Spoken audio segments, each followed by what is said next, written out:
बिस्मिल्लाहिर्रहमानिर्रहीम। अस्सलाम वालेकुम जी, मैं नजमुल हसन बाजवा हूं। नाज़रीन, 1971 के बाद ये पहला मौका है पाकिस्तान के पास कि पाकिस्तान अपना बदला भारत से ले सकता है, और वो भी अपने उस टूटे हुए हिस्से की मदद से, यानी बांग्लादेश की मदद से, जिसे 1971 ने भारत में अलग कर दिया था। उस बांग्लादेश की मदद से भारत की 7 रियासतों को काटा जा सकता है।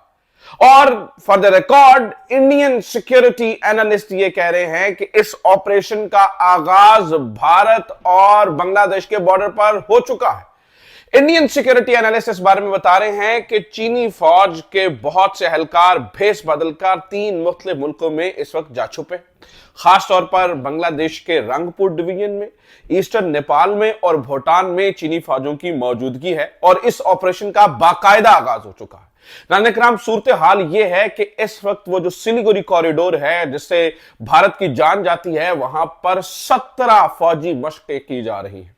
और सूरत हाल यह है कि भारत ने बांग्लादेश के साथ अपने बॉर्डर्स को बंद कर दिया है, ट्रेड के लिए बंद कर दिया है। खतरा इस कदर बढ़ चुका है क्योंकि वो ये समझते हैं कि लड़ाई का आगाज हो चुका है।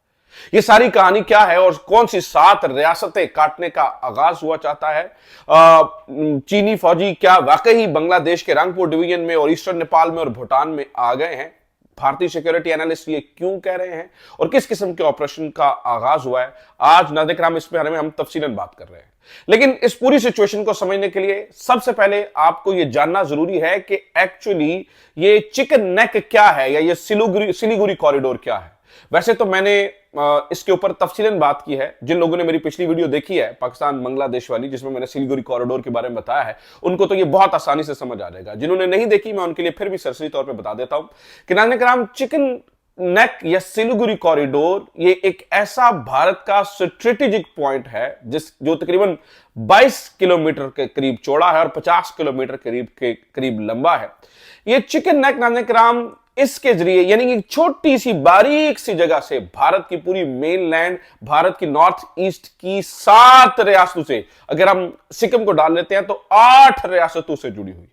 अब सूरत हाल यह है कि भारत की इन 7 रियासतों में, जैसे उत्तर प्रदेश है, जैसे कि नागालैंड है, मणिपुर है, मिजोरम है, ये या मेघालय है, ये सारी स्टेट्स नाज़रीन यहां पर आजादी की तहरीकें चल रही है।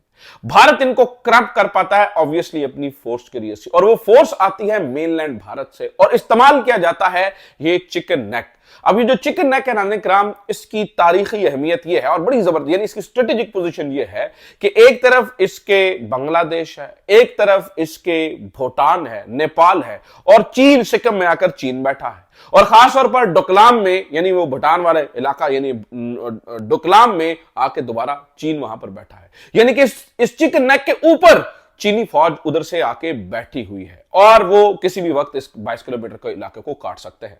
यानी ये बड़े, ऐसा नहीं है कि ये चीन जो है वो उसने अपने बाकायदा जंग का आगाज कर दिया। ये भारतीय एनालिस्ट इस वक्त बता रहे हैं, खासतौर पर पाकिस्तान और इंडिया की इस हालिया जो झड़प है इसके बाद, यानी जिसमें भारत को शिकस्त हुई है नाज़रीन, इस वक्त जो चिकन नेक है वहां पर हाई अलर्ट है। हाई अलर्ट कैसे चल रहा है ऑपरेशन और बांग्लादेश के साथ क्या हो रहा है, मैं अभी आपके सामने तफसीलें रख देता हूं। लेकिन हाई अलर्ट इस नाज़रीन इस इलाके में जिसकी मैं आपको बात बता रहा हूं, इतना है कि खास तौर पर जो बंगाल की वज़ीर आला है ममता बनर्जी ने इस हद, यानी कि जो सेंट्रल स्टेट है, उन्होंने ममता बनर्जी को कहा, और ममता बनर्जी ने यह हुक्म जारी किया, भाई कोई भी असला बरदार शख्स यहां पर जो है ना वो नजर नहीं आना चाहिए, बंगाल से नहीं जाना चाहिए। इस हद तक नाज़रीन निगाहें रखी जा रही हैं इस इलाके में कि यहां पर जो है वो पाकिस्तान और चीन और बांग्लादेश मिलकर इस इलाके के अंदर कोई ना कोई रंगबाजी कर सकता है इनके मुताबिक, या कोई ना कोई मामला खराब हो सकता है। और ये एक वाहिद रास्ता है, वाहिद रास्ता, और इसकी अहमियत यह है नाज़रीन, रोजाना 2400 टन के करीब सामान यहां से इधर से उधर जाता है, सिर्फ इसी 20 किलोमीटर के इलाके से। और इसी 20 किलोमीटर के इलाके में खतरा इनको इतना बड़ा हुआ, जैसे मैंने आपको बताया कि 7 फौजी मशकें जारी हो सारी। अब नाज़रीन हुआ क्या है, इस बात को जरा समझिए, और इस वक्त सिचुएशन क्या है इसको भी जरा समझिए, जिससे जो मैं ये कह रहा हूं कि उन्होंने ऑपरेशन का आगाज कर दिया है। कल नाज़रीन हमें पता चलता है यानी आपको पता ही है कि जब से ये पाकिस्तान के साथ हुआ ये मामला, वो इनकी चिकन नेक के ऊपर बहुत ज्यादा तवज्जो बढ़ गई है, क्योंकि खास तौर पर जब बांग्लादेश के जो यूनुस है, मोहम्मद यूनुस, उन्हें जब जाके चीन के अंदर बयान दिया था और उन्होंने कहा था कि यार ये तो 7 रियासतें जो है वो लैंड लॉक्ड है और मुकम्मल तौर पर ये डिपेंडेंट है बांग्लादेश के ऊपर, क्योंकि बांग्लादेश जो है वो वाहिद यहां पर इनका समंदर में जाने का सोर्स है, क्योंकि ये सारी तो सारी लैंड लॉक रियासतें हैं। तो नाज़रीन इकराम, इसके बाद आग भड़क उठी थी, भारत में जज्बात आ गए। भारत ने कहा ये क्या हो रहा है, ये तो यानी ये तो इन 7 रियासतों को तोड़ने की बात की जा रही है, ये तो यानी कि चीन के रास्ते पर चलने की बात हो रही है, ये तो चीन के ख्यालात को एक्सटेंड किया जा रहा है, दिस एंड दैट। अब नाज़रीन इकराम, कल हमारे पास ये खबर पहुंचती है और वो खबर नाज़रीन इकराम सभी को के लिए बड़ी हैरानकुन होती है, और वो ये है कि बांग्लादेश ने, और ये भारतीय अखबारों ने छापा, इसके ऊपर काम तो पिछले 1 महीने से चल रहा था, लेकिन कल नाज़रीन इकराम खबर ये पहुंचती है, खासतौर पर पाकिस्तान और इंडिया के दरमियान होने वाली झड़प के बाद। ये बहुत ही इंपॉर्टेंट है कि इंडिया ने यह कहा कि बांग्लादेश के साथ जो भी जमीनी तौर पर तिजारत हो रही थी, उनमें से यानी कुछ चीजों को छोड़कर, यानी कि फिश और क्रश स्टोन्स और एडिबल ऑयल, इन चीजों को छोड़कर बाकी तमाम एक्सपोर्ट जो कि बांग्लादेश से हो रही थी, जो बांग्लादेश एक्सपोर्ट कर रहा था, उनकी उन्होंने पाबंदी लगा दी है कि भाई आप लैंड बॉर्डर इस्तेमाल नहीं कर सकते, आपको दोबारा से जाके वो इस्तेमाल करना पड़ेगा शिप का रास्ता। उसकी वजह क्या है? अब उसकी वजह मैं आपको बताता हूं। जनरल कलिता, नाज़रीन इकराम, ये इंडियन अखबार जो कि मैंने साथ में लगा भी दी है, आप पढ़ भी रहे हैं और देख भी रहे हैं। जनरल कलिता इसमें अपने ख्यालात का इजहार करते हुए कहते हैं, वो ये बताते हैं, वो कहते हैं कि ये खास तौर पर बांग्लादेश के अंदर जो रंगपुर जिला है और जो खास तौर पर उनका दिनाजपुर है, दिनाजपुर के अंदर जो इंफ्रास्ट्रक्चर बन रहा है, वहां पर जो मौजूद वर्कर्स हैं, ये एक कॉवेट ऑपरेशन हो सकता है। उनके मुताबिक ये जो मजदूर हैं, ये फौजी हो सकते हैं, जो मजदूरों के भेस में आहिस्ता आहिस्ता यहां पर अपना सारा सामान इकट्ठा कर रहे हैं, और किसी भी टाइम पर, यानी कि जो 20 किलोमीटर का इलाका है, इसको तोड़ा जा सकता है। यानी कि रंगपुर का जो जिला है, खासतौर पर नाज़रीन इकराम, लाल मुनीर साथ ही रंगपुर डिवीजन, नाज़रीन इकराम, ये बिल्कुल उसी चिकन नेक के ऊपर, ये जो 22-20 किलोमीटर का इंडिया का इलाका है, ये बिल्कुल उसके करीब आके पड़ता है। और इंडियन सिक्योरिटी एक्सपर्ट्स का मानना यह है कि ये जो इंफ्रास्ट्रक्चर चीन बना रहा है यहां पर रंगपुर डिवीजन के अंदर, ये कोवर्ट ऑपरेशन है, और कोवर्ट ऑपरेशन में जो फौज है चीन की, वो आहिस्ता आहिस्ता अपने आप को बिल्डअप कर रही है यहां पर, कि जब भी जरूरत पड़ेगी फौरी तौर पर यहां पर काट दिया जाएगा। इसके अलावा नाज़रीन इकराम कहते हैं, वो सिर्फ यहां नहीं, सिर्फ बांग्लादेश में नहीं, बल्कि ईस्टर्न नेपाल में जो चिकन नेक के करीब बनने वाला इंफ्रास्ट्रक्चर है, यानी भारतीय सिक्योरिटी एक्सपर्ट्स कहते हैं ये कैसे मुमकिन है?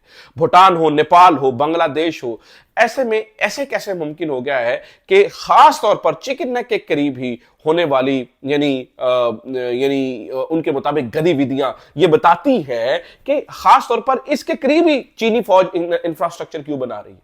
ये कहीं क्या वाकई चीनी वर्कर्स हैं, ये चीनी फौज है या फौजी है जो भेस बदल कर यहां पर पहुंचे, और यहां पर जो है वो किसी भी वक्त इन्होंने प्लान किया हुआ है कि अगर मामला वहां पर खराब होते हैं पाकिस्तान बॉर्डर के ऊपर, यह चीजें यहां पर होती हैं, तो बांग्लादेश साथ देगा चीन का। नेपाल के ताल्लुकात चीन से अच्छे, भूटान के ताल्लुकात पहले बहुत खराब थे, बहुत अच्छे हो गए हैं। तो ये यहां पर इन्होंने एक नीम रजामंदी दे रखी है कि भाई जब ऑपरेशन होगा तो ये तीनों फौजें, यानी कि तीनों जगहों से, और खासतौर पर डोकलाम से और सिक्किम से चीनी फौज अंदर आ जाएगी, और इस 22 किलोमीटर को काटना उनके लिए आसान हो जाएगा। तो भारतीय सिक्योरिटी एक्सपर्ट्स इस बारे में बहुत परेशान है। इसीलिए नाज़रीन इकराम, मैं आपको बता रहा हूं, मैंने आज तक नहीं सुना कि 20 किलोमीटर के इलाके में 17 फौजी मशकें करने का आपका प्लान हो। इस वक्त भी जब हम वीडियो रिकॉर्ड कर रहे हैं, तो कुछ यानी कि कल या परसों एक टीस्टा नामी फौजी मश्क, बहुत बड़ी मश्क भारत ने इसी इलाके में की है। तो कुछ तो है जो पक रहा है। इंडिया मानता है कि इस ऑपरेशन का आगाज हो चुका है, इसीलिए ये बॉर्डर बंद किए जा रहे हैं बांग्लादेश के साथ, इसीलिए ये सारी चीजें हो रही है, इसीलिए क्योंकि उन्हें ये लगता है कि जो चीन है वो अपनी फौजें छुपा कर यहां पर बिठा रहा है, और किसी भी टाइम हमारे ऊपर हमला करके भारत की 7 रियासतें काट जाएगी। और खासतौर पर नाज़रीन इकराम, पाकिस्तान का इसमें किरदार मैंने आपको बताया था कि जो सब कॉन्ट्रैक्टर है लाल मनीर हाथ, जो एक एयरबेस बन रही है बांग्लादेश के अंदर, वो पाकिस्तान। अच्छा नाज़रीन इकराम, एक खबर तो है ये कि ये सारा कुछ यहां पर हो रहा है, कुछ और भी चीजें नाज़रीन इकराम साथ ही साथ बड़ी दिलचस्प होती हुई नजर आ रही है। वो भी सुनिए, आपको अच्छा लगेगा सुन के। पता ये चला नाज़रीन इकराम, आपको पता है कि भारत के रिसेंटली 6 तैयारे गिरे और भारत की दुनिया भर में जग हंसाई हो रही है। मतलब लोग इनके ऊपर हंस रहे हैं कि भाई दुनिया का बेस्ट जो है वो आपके साथ, यानी कि बेस्टेस्ट फ्लाइंग टॉय आपने फ्रांस से मंगवाया, यानी दसॉल का राफेल, और आपने वो भी गिरवा दिए। तो अब नाज़रीन किराम भारत अपनी इस हजीमत से बचने के लिए एक नई चीज के साथ सामने आया है। आप हैरान होंगे, आप हंसेंगे भी, और आपका परेशान होने का भी दिल करेगा कि यार ये भारत यानी कि अपनी क्रेडिबिलिटी को खराब करने के लिए किस हद तक जा रहा है। अब पता चला नाज़रीन किराम, भारतीय न्यूज एजेंसी ANI ने इस खबर को दिया है, और तमाम भारतीय चैनल्स और यूट्यूबर्स, बड़े बड़े क्रेडिबल यूट्यूबर्स जिनको हम बड़ा क्रेडिबल समझते थे नाज़रीन किराम, वो भी इस मामले में एक्सपोज हो गए हैं। और वो ये बताते हैं जी असल में हुआ ये था कि भारत ने फेक जहाज, यानी फेक जहाज, पायलटलेस फेक जहाज पाकिस्तान में भेजे थे, और पाकिस्तान के HQ-9 जो एयर डिफेंस सिस्टम है वो इससे एक्सपोज हो गया था, और हमने उसके बाद HQ-9 को टारगेट किया, और उसके बाद हमने 11 बेसिस के ऊपर हमला किया। यानी कि पाकिस्तान कंफ्यूज हो गया हमारे फेक जहाज से। और कुछ यूट्यूबर्स को तो मैं सुन रहा था, वो ये कह रहे थे कि जो पाकिस्तान बात कर रहे हैं जी हमने जहाज मारे हैं, हमने जो है ना वो इंडिया के जहाज, तो हो सकता है उनके अंदर यही पायलटलेस जहाज हो। हालांकि नाज़रीन किराम दुनिया भर के सिक्योरिटी एक्सपर्ट्स इस बात को मान रहे हैं, इस बात को तस्लीम कर रहे हैं कि ये जो जहाज मारे गए हैं, ये यही जहाज गिराए गए हैं, ये राफेल का मलबा है, ये Su-35 का मलबा, या Su-30 का मलबा है, ये मिराज 2000 का मलबा है। सारी दुनिया मान रही है। खासतौर पर नाज़रीन किराम कल अमेरिका से भी तस्दीक हो गई, अमेरिका ने भी मान लिया, अमेरिका ने भी बता दिया, वहां के सिक्योरिटी एक्सपर्ट्स भी मान रहे हैं। एक भारत है नाज़रीन किराम जो अपने अवाम को बुद्धू बनाने में लगा हुआ है।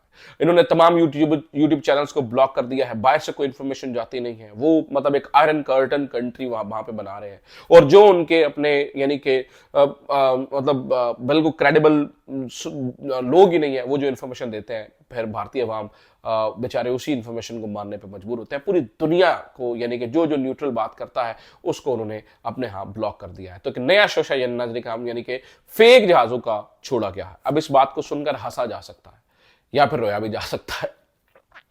यानी जिनके दिल में तो थोड़ी सी भी यानी भारत के लिए है हमदर्दी, वो रो ले, और बाकी दुनिया हंस रही है इनके ऊपर और सोच रही है कि भाई आप लोग क्या कर रहे हैं। तो ये नाज़रीन किराम इस वक्त की खबरें हैं, ये इत्तलात है।